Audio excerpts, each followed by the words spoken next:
প্রিয় কিশোর, মনে রাখো, নিজের ভালো কুত্তাও বোঝে। একটা কুকুররে যদি কেউ লাঠি আলগি দেয়, এই কুত্তাটাও ওটা বোঝে যে এটা দিয়ে আমার যদি বাড়ি দেয় আমার ক্ষতি হবে, এই জন্য কুত্তায় দৌড় মারে, ঠিক না?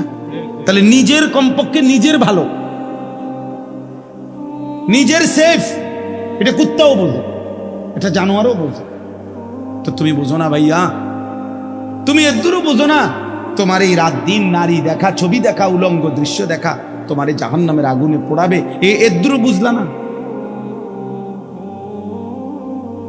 তোমার এই লাগাতার নামাজ না পড়া এই জীবন যে তোমার শেষ পর্যন্ত জাহান্নামে নিবে, এদুরও বুঝলা না?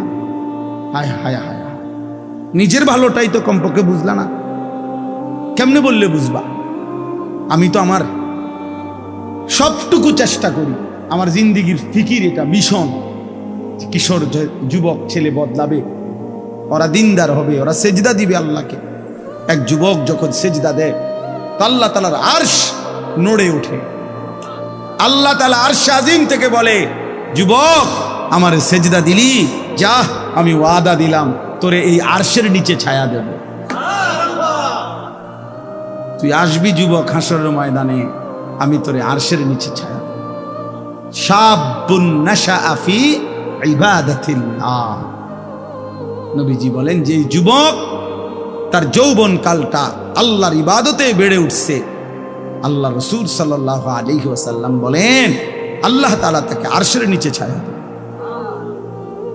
ইউযিল্লুহুমুল্লাহু ফি যিল্লিহি, আল্লাহ নিজের আরশের ছায়ায় ছায়া দেন।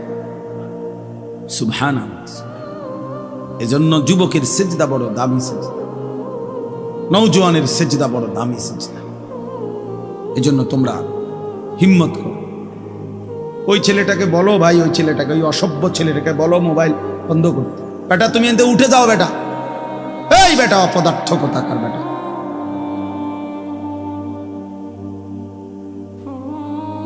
চিন্তা করছেন নি? ওরে দুইবার বললাম। আর এইটাই জীবন। কিছু ছেলে পেলের জীবন এমনই, এরা এত শক্ত হয়। এরার কথা হইলো, হুজুর তোর আব্বাও যদি কয় আমি লড়তাম না, আমি যেমন আছি। হ্যাঁ, এটা সাংঘাতিক, জানেন না? কিছু ছেলে পেলে এমন শক্ত হয়ে যায়, কলিজা পাথর হয়ে যায়। এর কথা হইলো, যা বেটা তোর বেটা এতে কত বালা হুজুর কইছে, বেটা এতে আরো কত মোড়া তাজা হুজুর দেখছি, আমার লড়াই করছে না, 1.5 বুড়া হুজুর আইছে তো বাটফার লড়াই। আস্তাগফিরুল্লাহ, আস্তাগফিরুল্লাহ। রাগ হইও না বাপ, আমি বললাম আমি ফেরাইতে চাই, এই জন্য আমি একটু শক্ত, নাহলে আমি তো আর এনে এমন না যে কাজে লাগছি আইয়া এই কারণে সেতায় কতক্ষণ দমকাই ফেললাম। এ তো ঝগড়ার জন্য না। আমার এই মাকসাদই হলো, তুমি কেন সেজদা করবা না, নামাজ কেন পড়তা? কমপক্ষে এটা তো বোঝা উচিত যে আমি আল্লাহর সাথে আমার রাগ কিসের। এটা তো কোনো যুক্তিতে ভাই একারে সামান্য বিবেকও যদি থাকে, আল্লাহর সাথে রাগ করব কেন? তিনি আমার সব কিছু দিছেন, ঠিক না? আল্লাহ আমার সমস্ত প্রয়োজন পূরণ করতেছেন, যে আমারে সব দিল এবং আমি ডাকলেও দেয়, না ডাকলেও দেয়, এমন মালিক আমি পাবো কোথায়? মা গাররাকা বিরাব্বিকাল কারীম, আল্লাহ বলে, বান্দা বলো না এমন মেহেরবান মাওলা, আমার মতো দয়ালু রব থেকে কে তোমারে ধোঁকা দিল? এমন মালিক কই পাবা বান্দা?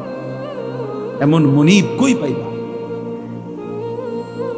কই পাইবা? হাদিসে আছে নবীজি সাল্লাল্লাহু আলাইহি সাল্লামকে আল্লাহ তাআলা বলছে, বন্ধু আমার কোনো বান্দা যদি 90 বছর পরেও জীবনের সব গুনাহ ছেড়ে দিয়ে আর করবে না ওয়াদা দিয়ে, 90 বছর বয়সেও যদি রাতের অন্ধকারে কোনো দিন চোখের পানি ফেলে, এক ফোঁটা চোখের পানি ফেলে গুনাহ ছেড়ে দিয়ে আর করবে না ওয়াদা দিয়ে আমার কাছে যদি মাফ চায়, দোস্ত আমি ওয়াদা দিলাম, কসম বন্ধু, আমি এমন 90 বছরের বুড়া তার গুনাহ সব মাফ করে দেব।